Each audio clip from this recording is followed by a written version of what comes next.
हमारे इस channel know basics पे आपका फिर से स्वागत है। मध्यकालीन भारत के इतिहास को हम लोग देख रहे हैं।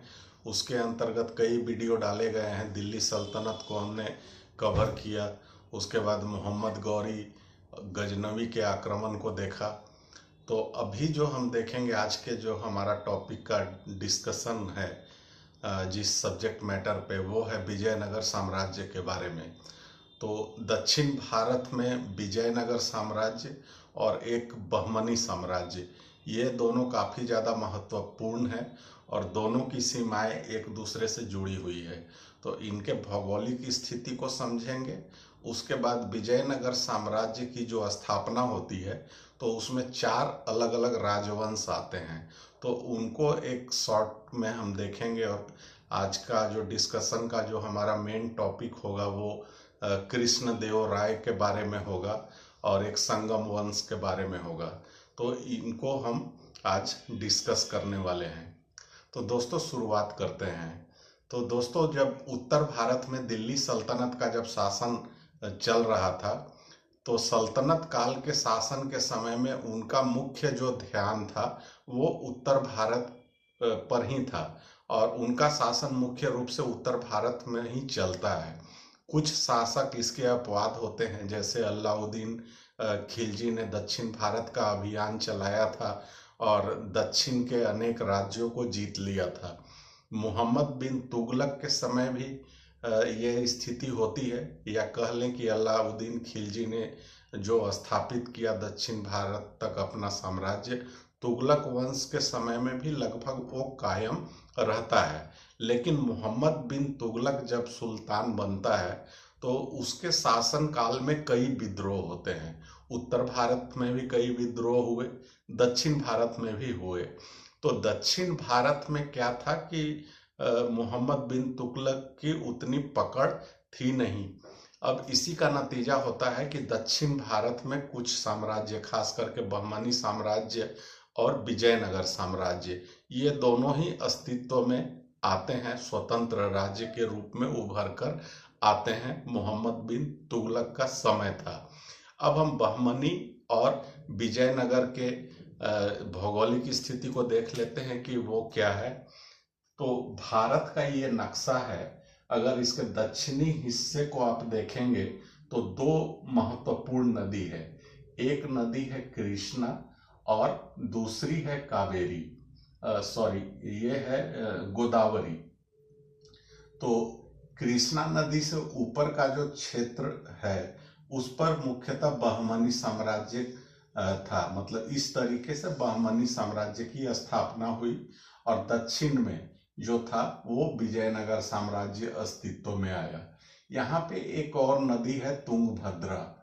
तो ये दोआब का क्षेत्र पड़ता है। यहाँ पे रायचूर नामक एक जगह है, इसी के नाम पे इसे रायचूर का दोआब भी कहा जाता है और कृष्णा तुंगभद्रा का दोआब भी कहा जाता है। दोआब का मतलब होता है कि 2 नदियों के बीच का स्थल, दो और आब मतलब होता है पानी। तो 2 पानियों से घिरा हुआ जो क्षेत्र होता है, बीच का क्षेत्र होता है, उसे दोआब कहा जाता है। तो ऐसे क्षेत्र काफी उपजाऊ होते हैं और उस समय में भारत एक कृषि प्रधान देश था। आर्थिक गतिविधि जो मुख्य रूप से थी वो कृषि ही थे। तो यही कारण था, सबसे प्रमुख कारण था, सिर्फ यही कारण नहीं था कि विजयनगर और बहमनी साम्राज्य के बीच में अक्सर झगड़े होते रहते थे। और दोनों और अगर कारणों को लें तो कृष्णा नदी जो है वो इनका सीमा रेखा था, बहमनी साम्राज्य और विजयनगर साम्राज्य का। तो दोनों ही साम्राज्य विस्तार करना चाहते थे। विजयनगर के साथ ही स्थिति क्या थी कि दक्षिण तक ये अगर आ जाते तो बाकी जो है 3 ओर से समुद्र से घिरा हुआ इलाका है, तो और ज्यादा ये साम्राज्य विस्तार के लिए स्थल नहीं है। अगर बहमनी साम्राज्य के हिसाब से देखें तो उत्तर की ओर ये जा नहीं सकते, क्योंकि शक्तिशाली दिल्ली सल्तनत का शासन वहां पे कायम है। तो उत्तर की ओर बहमनी साम्राज्य अपना विस्तार नहीं कर सकता है। तो यही कारण है कि बहमनी साम्राज्य दक्षिण की ओर विस्तार करना चाहते हैं और विजयनगर साम्राज्य उत्तर की ओर। अब इसी कड़ी में इन दोनों राज्यों के बीच में अक्सर कई युद्ध लड़े गए, तो उनको भी शॉर्ट में हम देखेंगे कि किस प्रकार से युद्ध की शुरुआत होती है। हालांकि आज के टॉपिक में हमारा जो डिस्कशन है विजयनगर साम्राज्य के विषय में, आगे की वीडियो में हम बहमनी साम्राज्य के बारे में डिस्कस करेंगे, तब चीजें और भी ज्यादा क्लियर हो जाएंगी। तीसरा जो प्रमुख कारण था वो था कि दोनों साम्राज्य का नेचर, विजयनगर साम्राज्य पूरी तरह से हिंदू राज्य था और बहमनी साम्राज्य जो था वो पूरी तरीके से मुस्लिम राज्य था, मुस्लिम शासकों का वहां पे शासन चल रहा था। तो ये भी एक बहुत बड़ा कारण होता है कि जिसकी वजह से दोनों राज्य आपस में अक्सर लड़ते रहते हैं। अब हम आते हैं वापस विजयनगर साम्राज्य पर कि इसकी स्थापना कैसे होती है। तो दोस्तों, जैसा कि मैंने बतलाया कि मोहम्मद बिन तुगलक के समय में दक्षिण भारत में कई विद्रोह हुए, उसमें से कई विद्रोही नेता भी होते हैं। तो उसमें से एक जो विद्रोही नेता था जिसका नाम होता है, विद्रोही नेता एक होता है जिसका नाम होता है बहाउद्दीन युरसास। बहाउद्दीन युरसास से नाम थोड़ा अजीब सा है इसका। तो ये एक विद्रोही नेता था। अब मोहम्मद बिन तुगलक इसको पकड़ना चाहता है और इसको शरण दे रखा था दो भाइयों ने जिनका नाम होता है हरिहर और बुक्का। अब हम जानते हैं कि ये हरिहर और बुक्का कौन है। तो ये दोनों भाई होते हैं और पहले ये काकतीय वंश जो कि वारंगल के क्षेत्र में, अर्थात वारंगल वाला क्षेत्र, ये वर्तमान का आंध्र प्रदेश का क्षेत्र अगर देखेंगे तो वारंगल उसी के अंतर्गत आता है। तो वारंगल के काकतीय जो राजवंश है वहां पे ये नौकरी कर रहे होते हैं, कहें कि वहां पे ये मंत्री पद पर आसीन होते हैं। तो ये इनको जो विद्रोही नेता है बहाउद्दीन, उसको इन्होंने संरक्षण दे रखा है और ये दोनों हिंदू है और ये भी मुस्लिम है और मोहम्मद बिन तुगलक का वो विद्रोही है। जब इसको जब विद्रोही नेता को जब इन्होंने शरण दिया तो जाहिर सी बात है कि मोहम्मद बिन तुगलक जो है सो वो उनसे नाराज होगा। अच्छा, वो जो हरिहर बुक्का पहले तो काकतीय के सामंत होते हैं, बाद में जो कांपिल्य राज्य स्थापित होता है जो कि वर्तमान में कर्नाटका का क्षेत्र आता है, ये वाला क्षेत्र कर्नाटका का क्षेत्र, तो यहाँ पे ये मंत्री बन जाते हैं। मंत्री जब बन जाते हैं उसके बाद इस विद्रोही नेता को जब शरण दी, इसको ढूंढता हुआ मोहम्मद बिन तुगलक आता है तो वो गुस्से में उस राजवंश को पहले तो हराता है, कांपिल्य को, और हराने के बाद हरिहर और बुक्का दोनों को पकड़कर ले जाता है दिल्ली और कैद कर देता है।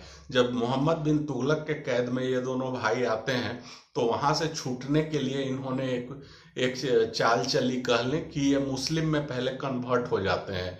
जब मुस्लिम में कन्वर्ट हो जाते हैं या कह लें कि उन्हें कन्वर्ट कर दिया जाता है, तब मोहम्मद बिन तुगलक जो है इनको दक्षिण भारत के अभियान के लिए छोड़ता है, जेल से इन्हें रिहा कर देता है और इनको जिम्मा सौंपा जाता है कि दक्षिण के भारतीय राज्यों में जो तुगलक वंश के विरोध में विद्रोह हो रहे हैं उन विद्रोहों को दबाया जाए और साथ में तुगलक वंश का प्रसार दक्षिण भारत में भी किया जाए। अब ये दोनों भाई छूटकर दक्षिण भारत आ जाते हैं। आने के बाद पहले ये अपने एक राजगुरु से मिलते हैं जिनका नाम होता है विद्यारण्य। विद्यारण्य से ये सारी बातें बतलाते हैं कि उन्हें मुस्लिम धर्म में परिवर्तित कर दिया गया है। तो विद्यारण्य पहले इन्हें इनका शुद्धिकरण करते हैं, अर्थात पुनः इनको हिंदू धर्म में शामिल करते हैं। हिंदू धर्म में शामिल जब ये हो जाते हैं तब विद्यारण्य की सहायता से, और एक और सहयोगी होते हैं जिनका नाम होता है सायन, इनकी सहायता से ये विजयनगर साम्राज्य की स्थापना करते हैं 1336 ईस्वी में और अपनी जो राजधानी बनाते हैं वो राजधानी होती है विजयनगर, जिसका कि पहले जो नाम था विजयनगर का वो क्या था, तो पहले नाम होता पहले राजधानी होती है, पहली राजधानी होती है अन्य गंडी के बाद राजधानी को बदल दिया जाता है, वो विजयनगर में ट्रांसफर कर दिया जाता है और इसी विजयनगर को वर्तमान में हम्पी के नाम से जाना जाता है। और हम्पी को यूनेस्को ने विश्व धरोहर की सूची में शामिल कर लिया है। तो ये एक संक्षिप्त कहानी हुई। अब हम आते हैं कि जो विजयनगर साम्राज्य की स्थापना हुई तो इसमें 4 मुख्य रूप से राजवंश आते हैं। और विजयनगर साम्राज्य मुख्य रूप से अगर देखें तो 1336 से लेकर 1570 ईस्वी तक इसका शासन चलता है विजयनगर साम्राज्य में। और इसके अंतर्गत 4 अलग अलग राजवंश आते हैं। पहला जो राजवंश आता है, ये चार्ट काफी महत्वपूर्ण है।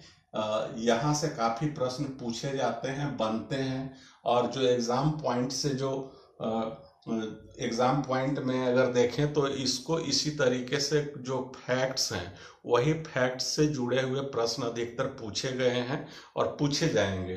तो ये चार्ट काफी महत्वपूर्ण है। पहला जो है सो संगम वंश आता है और 1336 ईस्वी में स्थापना होती है, 1485 तक चलता है। पीरियड भी इम्पोर्टेंट है, इसको ध्यान में रखिएगा। तो हरिहर और बुक्का दोनों भाइयों ने संगम वंश की स्थापना की। अंतिम जो शासक होते हैं विरूपाक्ष द्वितीय होते हैं। इसके बाद आता है सालुव वंश। इसकी स्थापना नरसिंह सालुव करते हैं, या कहीं कहीं सालुव नरसिंह भी लिखा हुआ है। तो सालुव के नाम पे ही सालुव वंश की स्थापना होती है 1485 में। मात्र 20 सालों तक ये चलता है और अंतिम शासक होते हैं इमाडी नरसिंह। सालू वंश के बाद अगला जो राजवंश आता है वो होता है तालु वंश और उनका भी नाम होता है वीर नरसिंह। 1505 से लेके 1570 तक का इनका टाइम पीरियड होता है और सदाशिव राय इसके अंतिम शासक होते हैं। उसके बाद अंतिम जो राजवंश आता है शासन पे वो होता है अरविडु वंश और इसके संस्थापक होते हैं तिरुमल। 1570 से बहुत कम समय के लिए यह राजवंश शासन कर पाता है और अंतिम शासक होते हैं रंग तृतीय। तो कई बार जो है सो पूछा गया है, क्रम पूछा गया है कि कौन कौन से विजयनगर साम्राज्य पे कौन कौन से राजवंश आते हैं, तो वो याद रख लीजिएगा। संगम, सालू, तुलु और अरविडो। SSTR पीरियड याद रखिएगा, संस्थापक कौन है और अंतिम शासक कौन है। तो यहाँ से ही प्रश्न कई बार पूछे गए हैं, अक्सर पूछे जाते हैं। अब हम आते हैं संगम वंश। तो संगम वंश की स्थापना वही हरिहर और बुक्का ने की थी 1336 ईस्वी में। और जो दोनों भाई थे यही बारी बारी से शासक बनते हैं। बड़े भाई होते हैं हरिहर, तो वही शासक बनते हैं। और संगम जो नाम पड़ा था वो पड़ा था इनके पिता के नाम पे। हरिहर और बुक्का के जो पिता होते हैं इनका नाम होता है संगम, तो उन्हीं के नाम पे इस राजवंश का नाम पड़ा संगम वंश। पहले शासक हरिहर होते हैं, 1336 से लेकर 1356 तक 20 साल तक वो शासन करते हैं। अपनी पहली राजधानी पहले राजधानी बनाते हैं अन्य गंडी में। अन्य गंडी इस क्षेत्र में पड़ता है तुंगभद्रा नदी पे, तो ये सुरक्षित नहीं होता है राजधानी। इसकी वजह से राजधानी ट्रांसफर करने का निर्णय लिया जाता है और वो राजधानी ट्रांसफर करके ले जाया जाता है विजयनगर में। और विजयनगर को ही वर्तमान में हम्पी के नाम से भी जाना जाता है। तो इनके शासनकाल से मात्र इतने ही प्रश्न बनते हैं। और अगर जानना चाहें तो कृष्णा से लेके कावेरी तक का इनका साम्राज्य विस्तार था। होयसल को इन्होंने जीत लिया था। अब यहाँ पे एक कावेरी नदी बहती है इस तरीके से, तो यहाँ से लेके यहाँ तक का शासन हरिहर के समय में स्थापित हुआ, साम्राज्य स्थापित हुआ। हरिहर की मृत्यु के बाद उसका छोटा भाई बुक्का प्रथम गद्दी पर बैठता है और ये 21 साल तक शासन करता है। इन्होंने कुछ उपाधियां धारण की, जैसे वेद मार्ग प्रतिष्ठापक की उपाधि धारण की और इसे सागरों का स्वामी भी कहा गया है। सागरों का स्वामी भी अभिलेखों में इसे कहा गया है, वेद प्रतिष्ठापक भी कहा गया है। अब सागरों का स्वामी कहा गया है कि तीन ओर से ये क्षेत्र तो समुद्र से घिरे हुए हैं, तो तीनों ही क्षेत्रों में इसने अपने राज्य का विस्तार किया, उसकी वजह से इसे सागरों का स्वामी कहा गया। तो साम्राज्य विस्तार में ये कहाँ कहाँ तक पहुंचते हैं वो देख लेते हैं। मदुरई वर्तमान में तमिलनाडु में पड़ता है, इस आसपास का इलाका है। तो मदुरई तक ये पहुंच जाते हैं, अर्थात कि रामेश्वरम तक ये पहुंच जाते हैं दक्षिण में। उसके बाद इस अभियान में, दक्षिण के अभियान में, इसने अपने पुत्र कंपन को भेजा था। तो कई बार ये भी पूछा जाता है कि मदुरई के अभियान में बुक्का ने किससे भेजा था, तो उसने अपने पुत्र कंपन को भेजा था और वो मदुरई पर अधिकार जमा लेता है। तो इस प्रकार से इनकी सीमा कृष्णा से लेकर यहाँ रामेश्वरम तक पहुंच जाती है। उसके बाद एक और जो महत्वपूर्ण है इनका दोआब का क्षेत्र, ये वाला जो हिस्सा है, इस पर भी अधिकार जमा लेता है बुक्का, और वो अधिकार जमाता है बहमनी के साथ में। इनका युद्ध एक होता है और यहीं से विजयनगर और बहमनी के बीच एक युद्धों का सिलसिला शुरू होता है, जो कि अलग अलग शासक दोनों जगहों पे आते हैं और उनका युद्ध शुरू होता है दोनों राज्यों के बीच में। और इनका जो युद्ध होता है बहमनी साम्राज्य के शासक मोहम्मद शाह प्रथम के साथ में, ये मोहम्मद शाह प्रथम को हरा देता है बुक्का प्रथम। उसके बाद दोआब के क्षेत्र पर कब्जा कर लेता है। इनके समय की एक और खासियत होती है कि चीन में ये एक शिष्टमंडल भेजते हैं। तो ये कुछ महत्वपूर्ण घटना है बुक्का प्रथम से जुड़े हुए। अब हम आते हैं हरिहर द्वितीय। हरिहर पहला, जो ये वाले हरिहर जिन्होंने विजयनगर साम्राज्य की नींव डाली थी। तो अब दूसरे आ रहे हैं हरिहर द्वितीय। 1377 से लेकर 1405 तक का इनका शासनकाल होता है और ये पहले शासक होते हैं जिन्होंने महाराजा धीराज और राज परमेश्वर की उपाधि धारण की।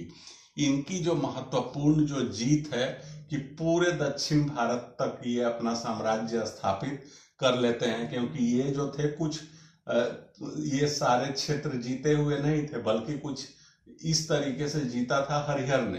तो ये अब पूरा दक्षिण का क्षेत्र जीत लेता है। उसके बाद गोवा जो इस स्थान पे पड़ता है, गोवा को भी जीत लेता है। उसके बाद पूर्व के जो समुद्री वाले कुछ तटीय क्षेत्र हैं उसको भी जीतता है। इसकी भी बहमनी साम्राज्य के शासक, एक्चुअली इसके समय में क्या होता है, देवराय प्रथम, हरिहर प्रथम के समय में, कि जैसे ही ये सिंहासन पर बैठता है वैसे ही बहमनियों ने आक्रमण किया मोहम्मद शाह प्रथम के नेतृत्व में। उसके बाद वो जब युद्ध हार जाता है तब क्या होता है कि ये वाला क्षेत्र रायचूर वाला क्षेत्र वो गंवा देता है। इसके बाद वो अपनी सेना को संगठित करता है और उसके लिए एक व्यक्ति को लगाता है, साधनाचार्य उनका नाम होता है, उनको प्रधानमंत्री बनाता है और उनके नेतृत्व में एक बहुत शक्तिशाली और विशाल सेना का गठन करता है। उसके बाद अपना साम्राज्य विस्तार शुरू करता है। तब दक्षिण के राज्यों को वो जीतता है। पूर्व में भी कई राज्य जो होते हैं तटीय क्षेत्र, उनको भी जीत लेता है। और इनके बारे में कहा गया है हरिहर द्वितीय के बारे में कि ये श्रीलंका से भी राजस्व की वसूली करता था। तो इतना प्रतापी शासक था हरिहर द्वितीय। हरिहर द्वितीय के बाद अगले जो शासक बनते हैं वो होते हैं देवराय प्रथम। हालांकि इसके पहले कुछ और भी एक आध छोटे शासक बनते हैं 2-4 महीने के लिए, उसको हम नहीं उसकी चर्चा कर रहे हैं। देवराय प्रथम 1405 से 22 तक ये शासक बनते हैं और इसकी जो है सो बहमनियों के साथ फिर से युद्ध होता है। और इस युद्ध में बहमनी शासक कौन होता है, तो फिरोज शाह होता है। वही फिरोज शाह जो कि पहले हरिहर द्वितीय को भी हराता है। तो इस हार के बाद फिर क्या होता है कि इतनी बुरी तरीके से फिरोज शाह हराता है देवराय प्रथम को कि उसे अपनी बेटी की शादी करनी पड़ती है फिरोज शाह प्रथम के साथ में। हीरे मोती जवाहरात धन दौलत हाथी सारे चीज देने पड़ते हैं, तो बहुत सारा धन बहमनी साम्राज्य को देना पड़ता है। उसके बाद जब एक तरीके से इन दोनों राज्यों के बीच में एक रिश्तेदारी हो जाती है, तब एक शांति का काल आता है। उसमें कुछ निर्माण के कार्य होते हैं, और वो निर्माण कार्य कौन से होते हैं? तो तुंगभद्रा नदी पे अनेकों पुलिया बनाए जाते हैं, बांध बनाए जाते हैं। ये सब कुछ निर्माण के कार्य होते हैं। इसके समय की एक महत्वपूर्ण जो बात होती है वो होती है कि एक इटली के यात्री निकोलस कुल्टी इसके दरबार में आते हैं, और देव राय प्रथम के दरबार में एक बहुत बड़े तेलुगु कवि होते हैं श्रीनाथ, जिन्होंने हरिविलास नामक ग्रंथ की रचना की थी, तो वो इन्हीं के दरबार में रहते हैं। अगले शासक आते हैं देवराय द्वितीय, और ये बहुत ज्यादा प्रतापी शासक होते हैं, और इन्हें कई उपाधियां दी गई है, जिनमें से एक उपाधि जो है वो है गज बेटकर की। गज का मतलब होता है हाथी, बेटकर का मतलब होता है शिकार करने वाला, तो गज बेटकर की उपाधि धारण करता है। इमाडी भी इसे कहा जाता है, इमाडी का मतलब होता है प्रौढ़। इमाडी देवराय, प्रौढ़ देवराय की उपाधि से भी इसे नवाजा गया। उसके बाद इसे इंद्र के अवतार के रूप में भी जाना जाता है। लोग ऐसा कहते हैं कि ये इंद्र के अवतार थे। तो इतनी सारी उपाधियां इनको मिली। इसके समय की क्या खासियत होती है कि ईरानी शासक शाहरुख होते हैं, और वो अपने एक दूत भेजते हैं अब्दुल रज्जाक को इनके दरबार में। तो बहुत प्रतापी शासक थे। तो फारस, ईरान कह ले या फारस कह ले, तो फारस या ईरान के राजा शाहरुख होते हैं, उसके दूत बनकर आते हैं अब्दुल रज्जाक। और इसके समय में एक और क्या खासियत थी कि इनके कवि जो थे, दरबारी कवि थे, राज कवि कह ले या दरबारी कवि कह ले, वो होते हैं दीनदिमा। तो दीनदिमा और श्रीनाथ जो कि पहले देवराय प्रथम के दरबार में रहते हैं, तो इन दोनों के बीच में एक शास्त्रार्थ होता है, और उस शास्त्रार्थ में श्रीनाथ जो हैं वो राजकवि दीनदिमा को हरा देते हैं, और उसके बाद इनको एक उपाधि दिया जाता है राजा के द्वारा, देवराय द्वितीय के द्वारा कवि सार्वभौम की उपाधि देवराय द्वितीय देते हैं श्रीनाथ को। तो ये काफी इंपॉर्टेंट है। उसके बाद इनकी एक और जो बहुत बड़ी उपलब्धि थी कि इन्होंने श्रीलंका पर भी शासन किया, श्रीलंका को भी जीत लिया था। तो ये काफी महत्वपूर्ण घटना है।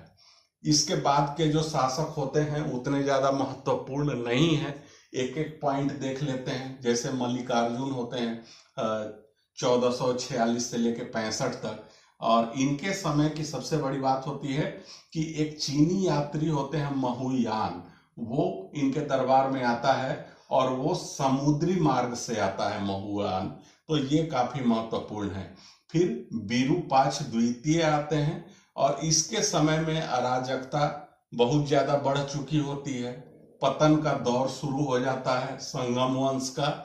और इसी के समय में एक शक्तिशाली सामंत उभरते हैं नरसिंह सालुव या सालुव नरसिंह। वो विरूपाक्ष की हत्या करके सिंहासन पर बैठ जाते हैं, और एक नए वंश का उदय होता है विजयनगर साम्राज्य में, जिसे सालुव वंश के नाम से जाना जाता है। और ये जो सत्ता परिवर्तन होता है इसको विजयनगर साम्राज्य के प्रथम बला पहाड़ के नाम से जाना जाता है। तो ये काफी महत्वपूर्ण है कि सत्ता जो बदली एक वंश से दूसरे वंश में गया, तो इसे कहा गया प्रथम बला पहाड़। सालू वंश आता है, ज्यादा समय तक ये राज नहीं कर पाता है, मात्र 20 साल 1485 से लेकर 1505 तक ही ये शासन कर पाता है, इनका हो पाता है। मात्र संस्थापक को जानना है, पहले तो वही नरसिंह सालू होते हैं मात्र 5 सालों के लिए। इसके बाद इमाडी नरसिंह बैठते हैं। इनके समय में क्या होता है, इमाडी नरसिंह के समय में, कि इनके एक सेनापति होते हैं जिसका नाम होता है जिसका नाम होता है नरसा नायक। और नरसा नायक सही में बहुत बड़े नायक होते हैं। मेन सत्ता संचालन इन्हीं के हाथों में होता है और बहुत योग्य और कुशल सेनापति होते हैं। उसी का नतीजा होता है कि शासन पर पूरी तरीके से नियंत्रण नरसा नायक का होता है। इसी का फायदा उठाकर उनका एक बेटा है, हालांकि नरसा नायक की भी इच्छा होती है कि उनका बेटा गद्दी पर बैठे, होता भी ऐसा ही है। उनका बेटा जिसका नाम होता है वीर नरसिंह, वो इमाड़ी नरसिंह की हत्या करके खुद गद्दी पर बैठ जाता है। इसी को कहा गया द्वितीय बला पहाड़। और यहाँ पे क्या होता है कि सालुओ वंश का शासन खत्म हो जाता है और एक नए वंश का उदय होता है जिसको तुलुओ वंश कहा जाता है। और फिर से जो सत्ता एक राजवंश से दूसरे राजवंश में ट्रांसफर हो रहा है उसे द्वितीय बला पहाड़ कहा गया। अब विजयनगर साम्राज्य पर तीसरे राजवंश का शासन स्थापित होता है, तुलुओ वंश का, 1505 से लेके 1570 तक।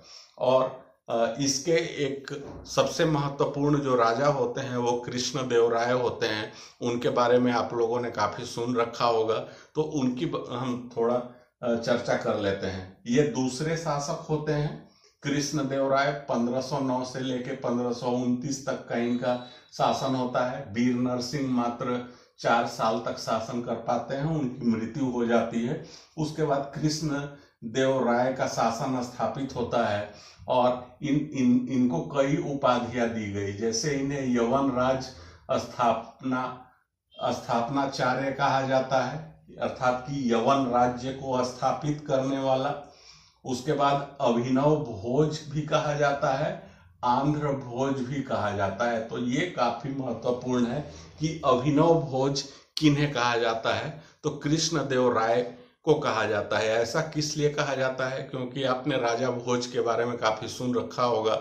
और राजा भोज क्या करते हैं कि अपने दरबार में बहुत सारे विद्वानों को प्रश्रय देते हैं, तो वही प्रश्रय देने का काम कृष्णदेवराय ने अपने दरबार में किया, जिसकी वजह से इन्हें ये उपाधि दी गई। अभिनव भोज या आंध्र भोज के नाम से जाना जाता है। तो इनके दरबार में आंध्र और संस्कृत के या कह लेंगे तेलुगु और संस्कृत के कई कवि और विद्वान आश्रय पाए हुए थे। और खुद कृष्णदेवराय भी एक उत्कृष्ट कवि होते हैं और उन्होंने भी कुछ रचनाएं की हैं।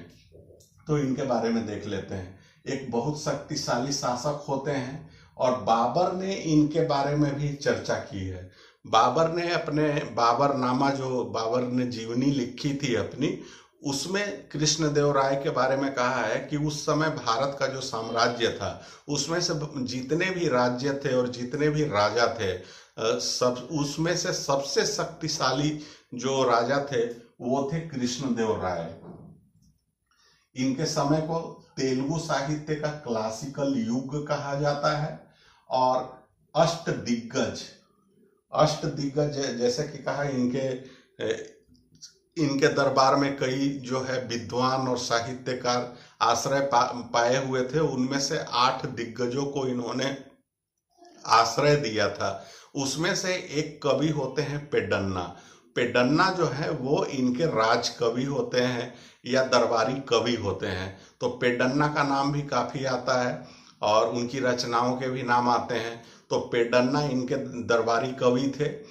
उसके बाद अष्टदिग्गज जो है सो वो भी काफी इम्पोर्टेंट है, क्योंकि कई एग्जाम्स में पूछा गया है कि अष्टदिग्गज किस साम्राज्य से जुड़ा हुआ है। तो विजयनगर साम्राज्य या कृष्णदेवराय के शासनकाल से जुड़ा हुआ है अष्टदिग्गज। अष्टप्रधान भी आपने सुना होगा, शिवाजी के मंत्रिमंडल को अष्टप्रधान कहा जाता है। लेकिन यहाँ पे ध्यान रखिएगा कि ये अष्टदिग्गज जो है ये कोई मंत्रिमंडल नहीं है, मंत्री परिषद नहीं है, बल्कि विद्वान लोगों का, कवि और साहित्यकार लोगों का एक समूह है जो कि कृष्णदेवराय के दरबार में थे। तो पेडन्ना इनके दरबारी कवि थे। कृष्णदेवराय खुद भी एक अच्छे साहित्यकार, रचनाकार या कवि थे। तो उन्होंने जामवंती कल्याणम संस्कृत में लिखी थी। तो ये काफी महत्वपूर्ण है, जामवंती कल्याणम। अगर स्थापत्य कला के क्षेत्र में अगर बात करें तो इन्होंने कुछ शहर बसाए, दो जिसमें से प्रमुख हैं वो है, एक है नागलपुर जो इन्होंने अपनी माँ नागल के नाम पे बसाया था, नागलपुर, और एक हॉस्पेट जो वर्तमान में भी हॉस्पेट शहर है कर्नाटका में। तो उस हॉस्पेट शहर को कृष्णदेवराय ने ही बसाया था और वो अपनी पत्नी की याद में इन्होंने हॉस्पेट शहर को बसाया था। उसके बाद कुछ मंदिरों का भी निर्माण करवाते हैं, जिसमें से भी कि दो मंदिर काफी ज्यादा महत्वपूर्ण है। एक है हजारा मंदिर और दूसरा है विट्ठल स्वामी का मंदिर, जिसमें से कि विट्ठल स्वामी का मंदिर काफी ज्यादा महत्वपूर्ण है और बहुत ज्यादा प्रसिद्ध मंदिर है। ऐसा कहा जाता है कि इस मंदिर के जो गुंबद लगे हुए हैं, जो दीवारें हैं, वहां पे अगर आप हाथ से अगर ये करिएगा, अगर कुछ बजाइएगा दीवार में या उसके जो पिलर है उसमें, तो उसमें संगीत की ध्वनि निकलती है, सारे गामा पदा निसा, इस तरीके की आवाज निकलती है। तो इतना प्रभावशाली मंदिर है, का निर्माण करवाया था कृष्णदेवराय ने विट्ठल स्वामी मंदिर में। इनके समय में कई जो है पुर्तगाली शासक, पुर्तगाली यात्री या कह ले कि दूत बनकर इनके दरबार में आते हैं, और ये वो पीरियड था जब पुर्तगालियों का भारत में आगमन हो चुका था। 1498 ईस्वी में वास्को डी गामा भारत पहुंचते हैं और दक्षिण भारत में ही वो आते हैं। तो वो अनेक अपनी सहूलियतें हासिल करने के लिए, अपने लिए सुविधा या अधिकार प्राप्त करने के लिए कृष्ण देवराय के दरबार में आते हैं। उसमें से एक महत्वपूर्ण व्यक्ति है फादर लुई, जो कि अब्बू कर्क ने भेजा था कृष्ण देवराय के दरबार में कुछ अधिकार पत्र प्राप्त करने के लिए। बाद में डुयार्ट बारबोसा, उसके बाद डेमिंगो पायस भी इनके दरबार में आते हैं। कृष्णदेवराय की मृत्यु हो जाती है 1529 ईस्वी में। उसके बाद इस वंश का कह लें कि एक तरीके से पतन शुरू हो जाता है। अच्युत देवराय बनते हैं 1529 से 42 तक। इनके समय की खासियत क्या होती है, महत्वपूर्ण घटना, कि पुर्तगालियों ने तूतीकोरिन की मोती उत्पादक क्षेत्र को जीत लिया। तूतीकोरिन में एक क्षेत्र है जहां पर कि मोती का उत्पादन किया जाता था, तो उस क्षेत्र को पुर्तगालियों ने जीत लिया। किससे जीत लिया? तो तुलु वंश के शासक अच्युत देवराय से। नूनीज एक पुर्तगाली दूत होते हैं, वो इनके दरबार में आते हैं। उसके बाद अगले जो शासक बनते हैं वो है सदाशिव राय। 1542 से लेकर 1570 तक का इनका शासन होता है, लेकिन ये एक कठपुतली शासक थे, नाम मात्र के शासक थे। वास्तविक जो शक्ति थी वो शक्ति थी राम राय के हाथों में। अब हम आते हैं, एक महत्वपूर्ण ऐतिहासिक एक युद्ध होता है जिसे तालीकोटा या बन्नी हट्टी या राक्षसी तांगड़ी, 3 नामों से इसे जाना जाता है। 1565 ईस्वी में विजयनगर और बहमनी के बीच में एक जबरदस्त युद्ध होता है, और उसमें क्या होता है कि विजय नगर की हार हो जाती है, और उस युद्ध में विजयनगर का नेतृत्व करते हैं राम राय। राम राय को युद्ध क्षेत्र में ही मार दिया जाता है, और इस प्रकार से बहमनी साम्राज्य की जीत हो जाती है। यहाँ पे एक और भी काफी महत्वपूर्ण बात है कि बहमनी साम्राज्य वो बिखर जाता है, 5 हिस्सों में बट जाता है। वो 5 हिस्से कौन कौन होते हैं? तो अहमदनगर होता है, उसके बाद बीजापुर होता है, गोलकुंडा बीदर होता है और बरार होता है।